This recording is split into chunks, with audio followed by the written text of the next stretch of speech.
Olá, meu nome é Cauã, eu vou estar falando em resumo da Revolução dos Bichos. A Revolução dos Bichos acontece na fazenda Granja do Sol, ou Granja Solar.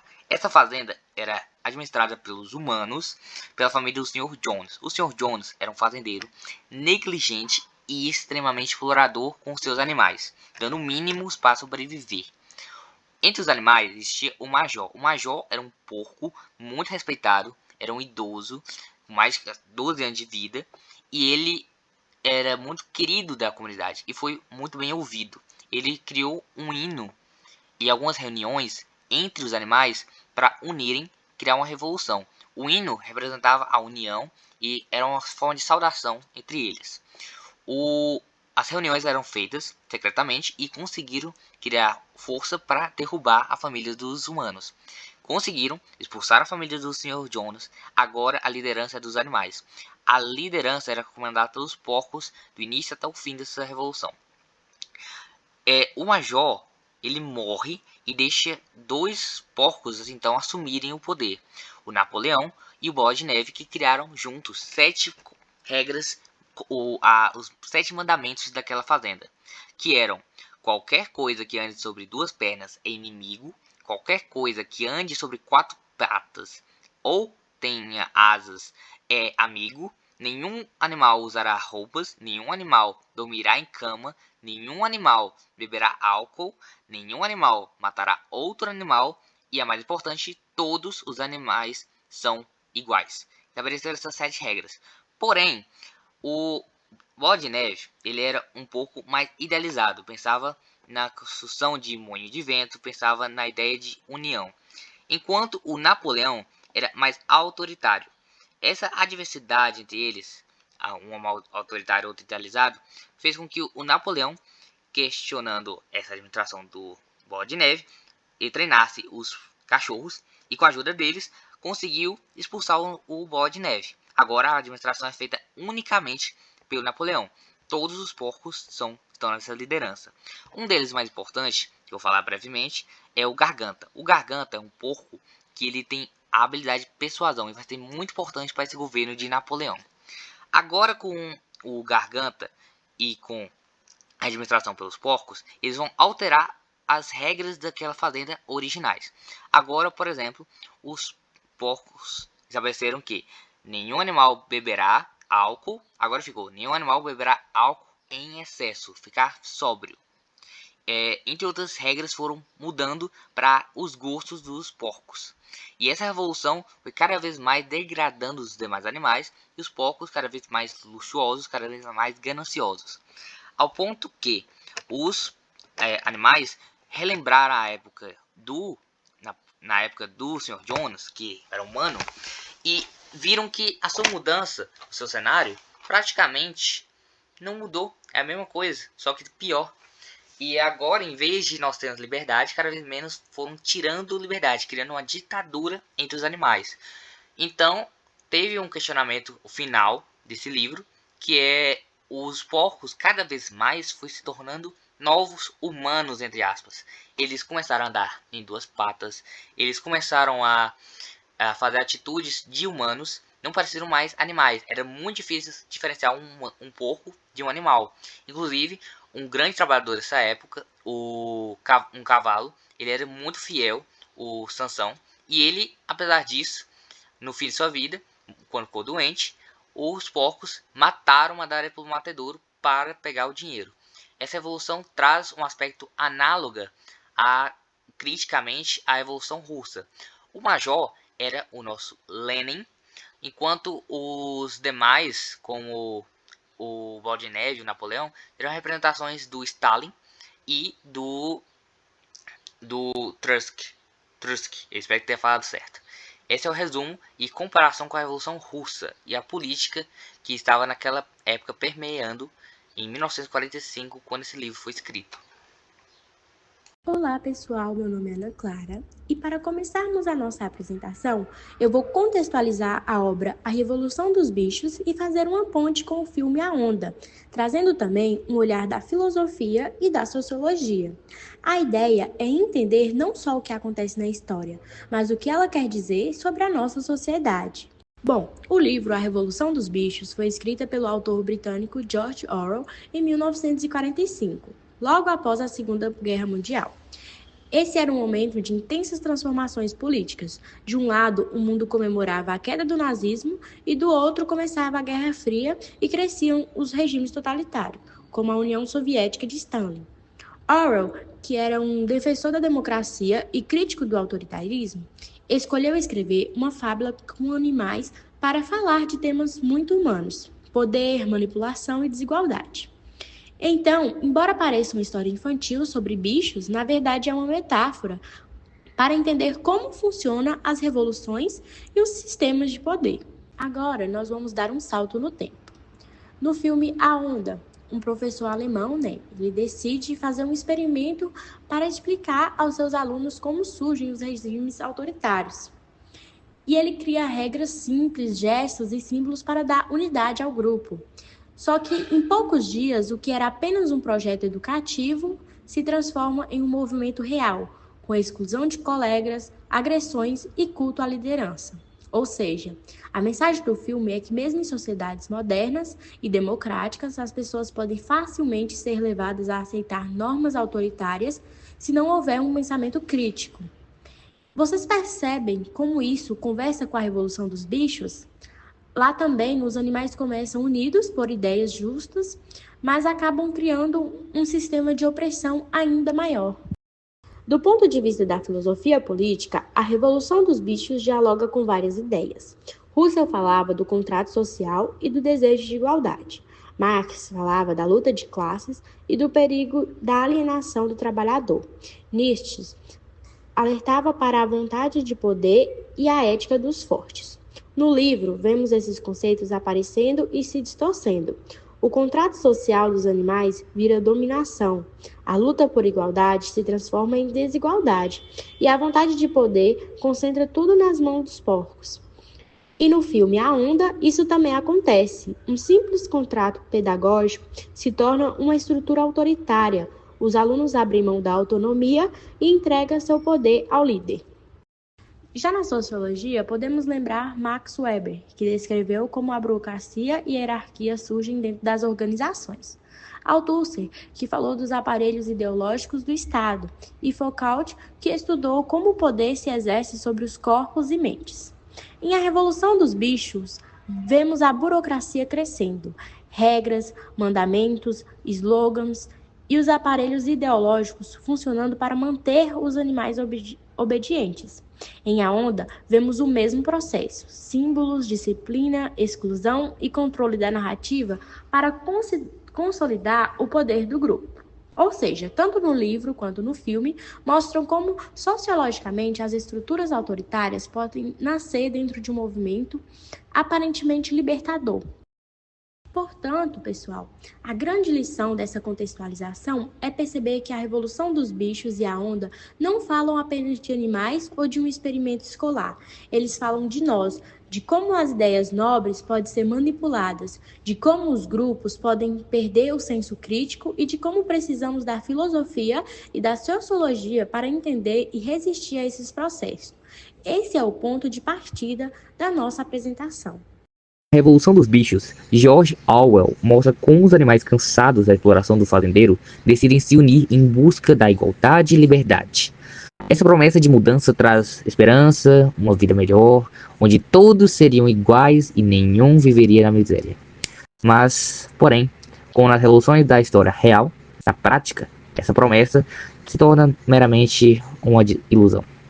A obra, logo após expulsarem o Sr. Jones, os animais criam os 7 mandamentos. É como se fossem as regras que regem a sociedade, que determina a classe, um sistema que oprime certas atitudes, fazendo com que a ordem e a moral sejam estabelecidas.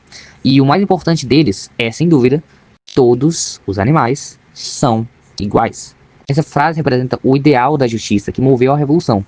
Era um chamado para uma nova ordem social, onde não existia mais exploração, classes, uma ideia de nada superior nem inferior, tudo no mesmo nível, na mesma faixa etária, mesma faixa social. Paralelamente, podemos fazer uma analogia, onde Orwell está fazendo uma clara crítica com a Revolução Russa de 1917. O Sr. Jones, que ele apresenta em sua obra, representa o Czar Nicolau II, símbolo do regime opressor. Os animais comuns representam o povo russo, explorando o cansaço deles das desigualdades. Os porcos, em especial, o Bola de Neve, o Napoleão, representam líderes como Trotsky e Stalin, que inicialmente defendem a igualdade, mas depois disputam o poder, assim como os animais acreditavam em uma sociedade justa. O povo russo acreditou que a revolução traria igualdade. Porém, tanto na fazenda quanto na revolução, na Rússia, os ideais foram se corrompendo, degradando-se ao longo do desenvolvimento dessa nova revolução, dessa nova sociedade. Na base filosófica, podemos mencionar aqui alguns dos principais filósofos, Marx e Russell. Aqui entra em Marx, na sua teoria, a base de classes, é o motor da história, onde ele fala que os oprimidos, em algum momento, se levantam contra os opressores, com uma ordem natural. A promessa do comunismo era justamente o fim da exploração e a construção de uma sociedade igualitária.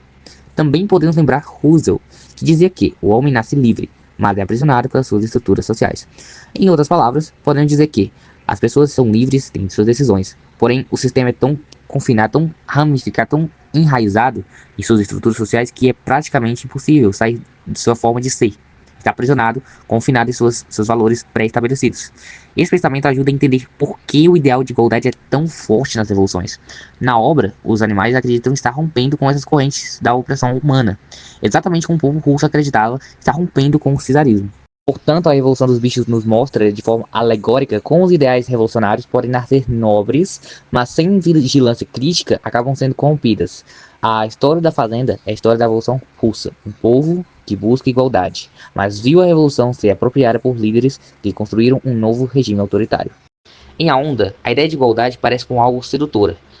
Todo mundo poder fazer parte de um grupo unido em que todos são iguais, isso gera um sentimento de pertencimento, mas com o preço a se pagar, você perde a individualidade. É o mesmo processo que Auer mostra em A Revolução dos Bichos. O lema "todos os animais são iguais" se decorre de corrupção e alguns problemas dentro do livro. Essa abordagem vira: alguns são mais iguais que os outros. A promessa de liberdade se transforma em controle. A Revolução Russa também foi assim. O sistema de emancipação acabou no sistema de Stalin, um sistema autoritarismo. Marx acreditava que a coletividade poderia superar desigualdades, mas no filme, justamente a padronização coletiva e quem não se encaixa é excluído. A aluna Carol sofre isso na pele, mostrando que a suposta igualdade pode virar opressão e exclusão. Hannah Arendt dizia que o mal se banaliza quando seguimos regras sem pensar. É exatamente o que acontece. Os alunos obedecem cegamente ao ponto em que um deles tira a própria vida, acreditando que só tinha sentido dentro da onda. Assim, o filme mostra que a promessa de desigualdade e liberdade pode esconder o contrário: dominação, exclusão e fanatismo. E nos alerta sem pensarmos criticamente, qualquer ideal pode virar instrumento de ditadura e movimentos sociais. Oi gente, meu nome é Isabela e eu vou falar sobre o papel da ideologia e da manipulação em A Revolução dos Bichos. Vocês já perceberam como algumas pessoas conseguem conquistar multidões apenas com palavras, posturas e confiança? Esse é o poder do carisma, que pode ser muito positivo, mas também pode ser extremamente perigoso. Na obra A Revolução dos Bichos e no filme que a gente viu em sala de aula, A Onda, vemos exatamente como líderes carismáticos surgem e conquistam os seguidores de forma quase incontestável. Bom, na granja, o porco Napoleão, ele começa como um dos líderes, mas rapidamente ele se coloca como figura central. Ele usa do seu carisma e astúcia para se apresentar como protetor dos animais, alguém que pensa no bem coletivo. E, mesmo quando ele toma decisões autoritárias, como expulsar o Bola de Neve, os animais continuam acreditando nele, porque veem Napoleão como alguém indispensável. E, como já vimos no filme A Onda, o professor Wenger inicia uma experiência pedagógica para mostrar aos alunos como funcionam os regimes autoritários. Só que seu carisma transforma rapidamente a sala de aula. Ele cria rituais, símbolos e uma identidade coletiva que empolga os jovens. E, em pouco tempo, os alunos passam a obedecer cegamente, excluir os colegas e agir de forma violenta. Tudo isso porque acreditavam na liderança de Wenger. Agora, analisando melhor essas obras com base na sociologia, a gente tem um conceito de autoridade carismática, que foi desenvolvida com Max Weber. Ele desenvolveu ela e mais dois outros tipos, que é a tradicional, e a legal racional. Mas falando da autoridade carismática, que é o caso de Napoleão e Wenger, o que predomina é o magnetismo pessoal do líder e a devoção dos seguidores. Mas esse tipo de autoridade tem um risco, que é porque ela mobiliza emoções. Ela se torna perigosa quando o líder passa a ser visto como algo incontestável e insubstituível. Outro sociológico, Luiz Althusser, explica que o poder não se mantém apenas pela repressão, mas também por aparelhos ideológicos, como a escola, a religião e a mídia. Na Granja, esses aparelhos aparecem de forma simbólica, como os slogans, os rituais de culto aos porcos, as músicas e as regras pintadas no celeiro. Tudo isso funciona como uma forma de moldar a mente dos animais para que aceitem o poder sem questionar. Bom, com base no conceito de Althusser, um dos recursos mais fortes dos porcos foi a simplificação da realidade. Ao criar frases fáceis, como 4 patas bom, 2 patas ruins, eles reduziam questões complexas a palavras de poder que todos podiam repetir, mesmo os animais menos instruídos. Bom, a consequência foi que esse tipo de linguagem impede a reflexão crítica e cria uma identidade de grupo, na qual quem repete o slogan se sente parte de algo maior. É a propaganda funcionando como arma de manipulação. E um exemplo atual nos dias de hoje é que, se pensarmos bem, nós vemos esse mecanismo em discursos políticos ou em slogans publicitários, que apelam a frases curtas e emocionais para convencer as massas. E nesses 2 casos, nós vemos como a devoção ao líder leva ao autoritarismo. Na Granja, os animais acabaram sendo explorados por Napoleão sem perceber, e na escola, os jovens se deixam levar até a violência, anulando sua autonomia. E no final, isso mostra como o carisma, quando não acompanhado de crítica e limites, pode se transformar em uma manipulação e opressão. E, portanto, em A Revolução dos Bichos, a ideologia e a manipulação aparecem como as principais ferramentas dos porcos para conquistar e manter o poder. Eles não governam pela força bruta, mas pelo controle das ideias e da linguagem. E a crítica de Orwell continua atual, tanto na política quanto na sociedade. Precisamos estar atentos para não sermos dominados por slogans vazios ou líderes que usam a ideologia como forma de manipulação. Afinal, como o livro nos mostra, quando deixamos de questionar, abrimos espaço para que alguns sejam mais iguais do que os outros. Bom dia a todos, meu nome é João Vitor. Hoje eu vou falar sobre propaganda, símbolos e identidade do grupo. Então, seja numa fazenda fictícia ou em sala de aula alemã, um elemento se repete: o poder dos símbolos e da propaganda. Eles não são apenas acessórios de um movimento. Pelo contrário, são ferramentas fundamentais para construir a identidade do grupo, garantir a coesão e muitas vezes eliminar a capacidade crítica dos indivíduos. Hoje, vamos explorar como isso aparece em A Revolução dos Bichos e no filme A Onda. O que esses exemplos têm a nos ensinar? No livro de Orwell, os animais, logo após a Revolução, criam símbolos que reforçam a identidade e a unidade. A bandeira, por exemplo, é feita com um chifre e casco, representando todos os bichos. O hino, Bichos da Inglaterra, se torna um ritual coletivo que emociona, motiva e principalmente une. Mas além disso, slogans simples como 4 patas bom, 2 patas ruim, são repetidos até se tornarem verdades absolutas. Esse uso da linguagem mostra como palavras curtas e difíceis, fáceis de memorizar, substituem o pensamento crítico. Aos poucos, o discurso vira ferramenta de manipulação. Quem domina a palavra, domina a memória e a consciência dos outros. Em A Onda, a lógica é muito parecida. O professor Wenger, ao propor o experimento, introduz elementos visuais, como, por exemplo, uma roupa uniforme, um logotipo e até uma saudação específica. Esses símbolos parecem inofensivos no início, mas rapidamente criam uma linha divisória entre quem faz parte e quem fica de fora. O uniforme traz a sensação de igualdade, mas também apaga a individualidade. O gesto de saudação gera pertencimento, mas também funciona como uma senha de submissão. O grupo se fortalece, mas cada aluno isoladamente vai perdendo a autonomia. a identidade coletiva sobrepondo-se ao pensamento pessoal. Durkheim nos ajuda a entender esse fenômeno. Símbolos e rituais são mecanismos que produzem coesão social. Eles unem pessoas em torno de crenças comuns e fazem o indivíduo sentir que faz parte de algo maior, de algo superior. Já Althusser fala sobre os aparelhos ideológicos do Estado, como, por exemplo, a escola, mídia ou até a religião, que moldam mentalidades sem uso de força. Em A Onda, vemos a escola funcionando exatamente assim, um espaço de formação que, ao mesmo tempo, reproduz formas de obediência. E na filosofia política fica evidente o poder da linguagem e dos rituais. Uma palavra de ordem, uma música ou até uma bandeira são capazes de mudar como vemos o mundo e principalmente como vemos a nós mesmos dentro desse próprio mundo.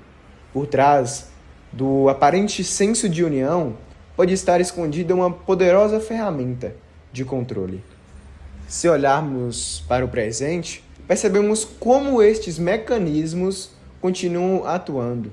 Símbolos, slogans, hashtags no Instagram, por exemplo, movimentam multidões, criam comunidades online e até offline, e ao mesmo tempo podem valorizar e excluir. O risco é quando deixamos de pensar que por nós mesmos passamos a repetir.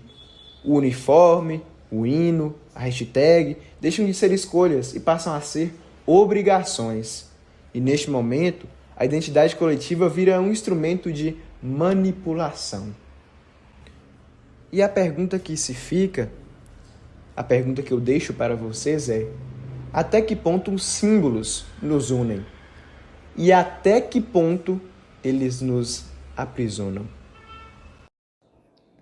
Nós já vimos como ideais revolucionários podem nascer, como líderes carismáticos conquistam seus seguidores e como a propaganda ajuda a criar a identidade de um grupo.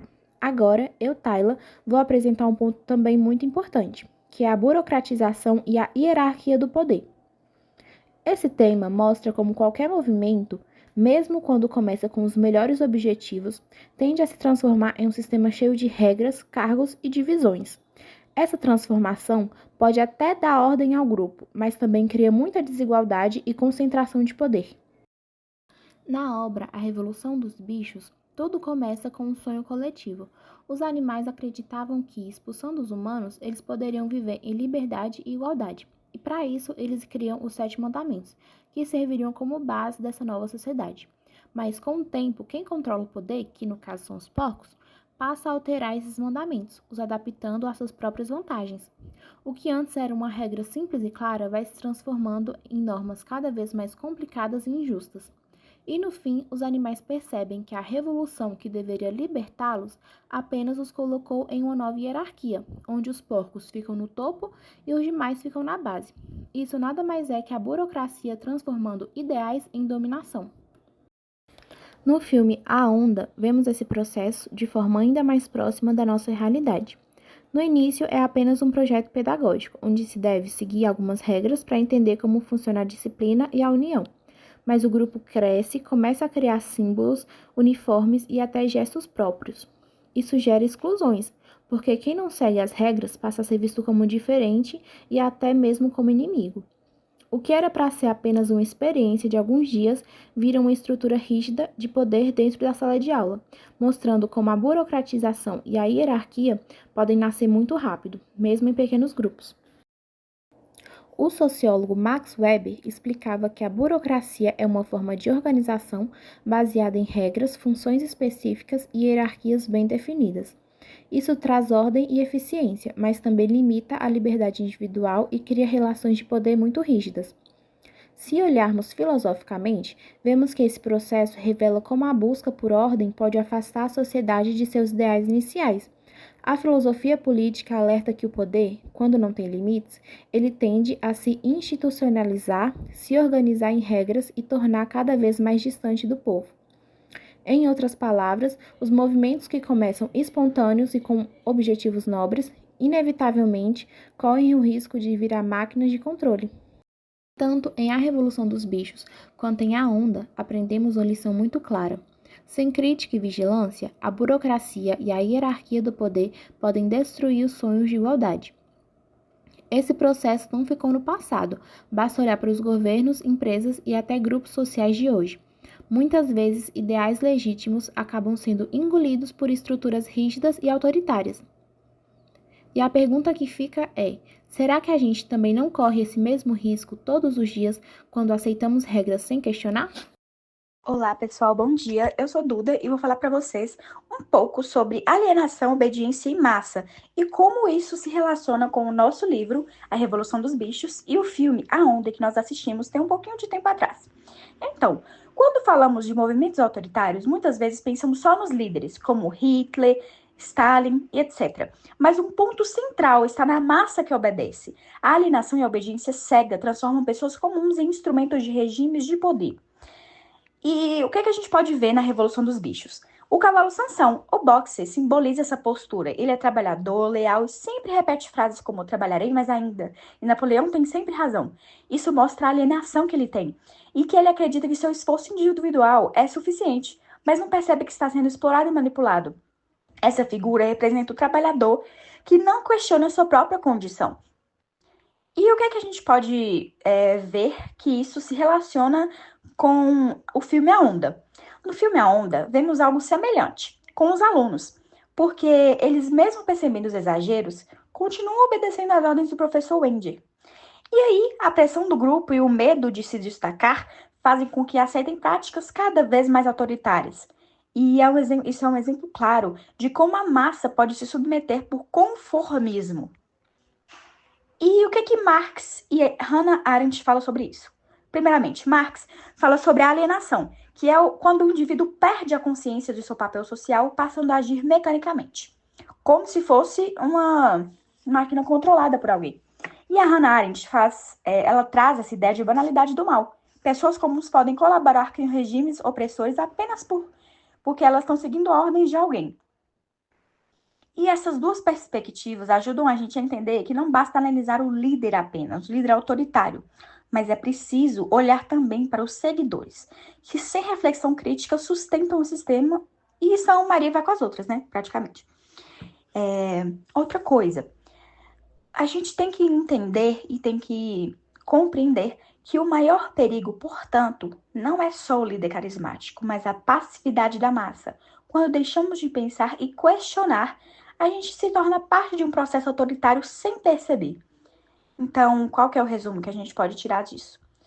Que os líderes também são uma parte muito importante de movimentos em massa e que também não são os únicos responsáveis por controlar, mas às vezes as pessoas também se deixam levar, se deixam ser controladas. A gente pode levar como exemplo o boxer, que é o cavalo de Revolução dos Bichos, a Onda, quando os alunos cumprem as ordens do professor apenas por ele ser, assim, autoridade, né? E Marx, que fala sobre a alienação da massa, e Hannah Arendt, que faz essa ideia da banalidade do mal. Tem também um exemplo que Rafa traz pra gente direto, né? Sobre essa banalidade do mal, sobre aquele funcionário de Auschwitz, que teve aquelas falas assim que não, eu apenas ajudei a projetarem naquelas salas de gás, né? Mas ele mesmo não se sente culpado por isso. E a nossa conclusão que a gente tem que levar em consideração não apenas os líderes desses movimentos, mas também qual o papel das pessoas no geral, que é muito importante. Bom dia, pessoal. Meu nome é Thaisa e eu vou apresentar sobre o controle da narrativa e da memória, que aparece de forma muito clara, tanto em A Revolução dos Bichos, quanto no filme A Onda. Bom, em A Revolução dos Bichos, os mandamentos criados logo após a Revolução representavam igualdade e liberdade. Só que, com o passar do tempo, esses mandamentos eles foram sendo alterados pelos porcos. É interessante notar que essas mudanças nunca aconteciam de forma aberta, mas de uma maneira discreta, quase imperceptível. Por exemplo, o mandamento "nenhum animal dormirá em cama" vira "nenhum animal dormirá em cama com lençóis". Ou ainda, "nenhum animal beberá álcool" passa a ser "nenhum animal beberá álcool em excesso". Pequenos acréscimos que mudam completamente o sentido original. Esse processo, ele mostra como manipular a memória coletiva é uma estratégia de poder. Quem dita o que está escrito, controla também o que será lembrado. E o mesmo acontece com o grande mandamento. Todos os animais são iguais. No final da obra, ele se transforma em todos os animais são iguais, mas alguns são mais iguais que os outros. Essa frase, ela resume como a narrativa ela foi distorcida para legitimar privilégios, criando assim uma hierarquia dentro daquilo que começou como um projeto de igualdade. No filme A Onda, nós vimos um mecanismo parecido. O professor Wenger começa com a proposta de um simples experimento escolar. No início, os alunos acreditam que participam apenas de uma atividade pedagógica, mas aos poucos, ele controla as informações, seleciona os discursos e ainda fortalece uma visão de mundo em que o movimento deles é necessário e até superior. Símbolos, gestos e regras reforçam essa narrativa. E o mais interessante é perceber como os alunos passam a acreditar nessa história, sem perceber que ela foi construída para manipulá-los. Esse processo ele pode ser explicado com a teoria de Michel Foucault, que dizia que o poder e saber sempre estão ligados. Não é só quem detém a força que governa, mas também quem controla os discursos, quem define o que é verdade e o que é esquecido. O poder, ele se exerce justamente através da produção e da circulação de saberes. Podemos trazer também Hannah Arendt, que estudou os regimes totalitários do século XX. Ela mostrou como governos autoritários costumam reescrever a história para se legitimarem. O stalinismo, por exemplo, apagava personagens de fotos oficiais e alterava registros históricos. O nazismo manipulava a memória coletiva para criar uma identidade nacional única. Em ambos os casos, controlar a narrativa significava controlar as pessoas. Orwell, em A Revolução dos Bichos, faz justamente uma crítica a essas distorções. E se olharmos para a filosofia ética, surge uma questão muito importante. Será que os fins justificam os meios? Os líderes justificam a manipulação, dizendo que é para o bem do grupo, para manter a ordem ou para evitar conflitos. Mas na prática, o que vemos é a supressão da liberdade individual e a criação de uma realidade artificial, que só serve aos interesses de quem está no poder. Esse tema não é apenas literário ou cinematográfico, ele é extremamente atual. Hoje vivemos numa sociedade onde a informação circula muito rápido, principalmente nas redes sociais. Isso significa que também estamos mais expostos à manipulação da narrativa. As chamadas fake news são um exemplo claro disso. Elas distorcem fatos, criam versões alternativas da realidade e moldam opiniões. Muitas vezes, a memória de um acontecimento recente já nasce manipulada.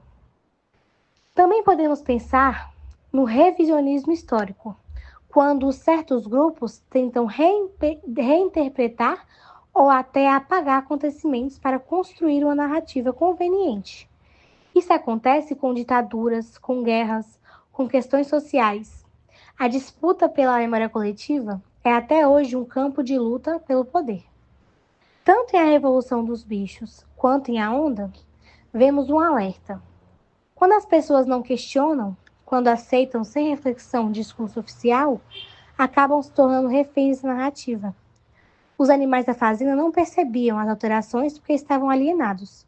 Os alunos da escola não viam o perigo porque estavam envolvidos emocionalmente com o movimento. Essa falta de senso crítico é justamente o que abre espaço para líderes autoritários se fortalecerem. É por isso que pensar sobre narrativa e memória é tão importante. A lição que essas obras nos deixam é clara. Precisamos cultivar a consciência crítica, a capacidade de perguntar, de desconfiar, de comparar versões. E essa é a grande reflexão.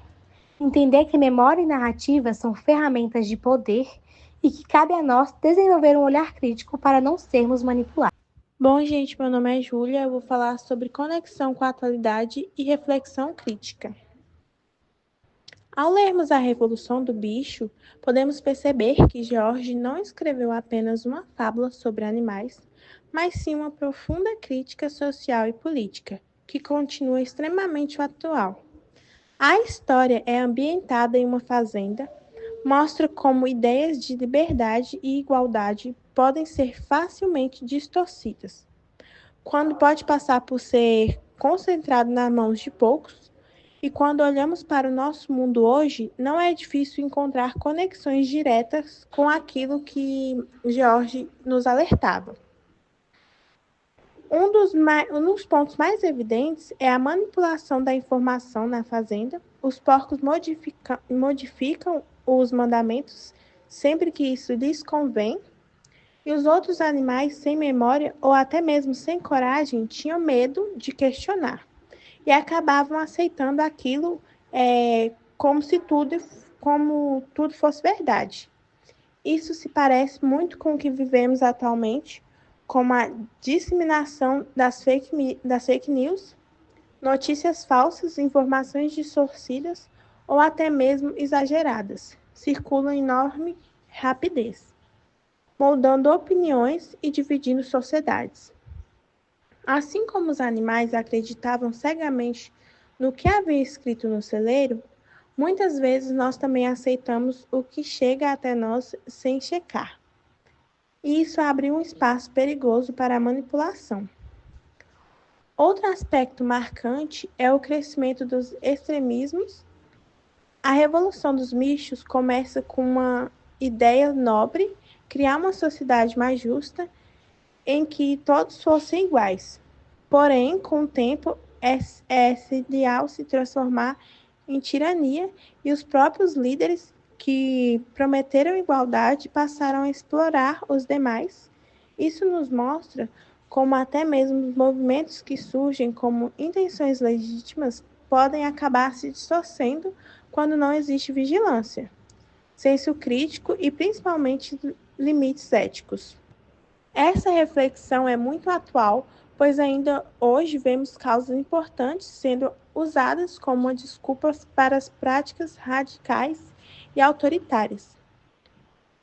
O culto à personalidade também, outro ponto de George destaca que Napoleão, o porco que assume o poder, não é apenas obedecido, ele é venerado.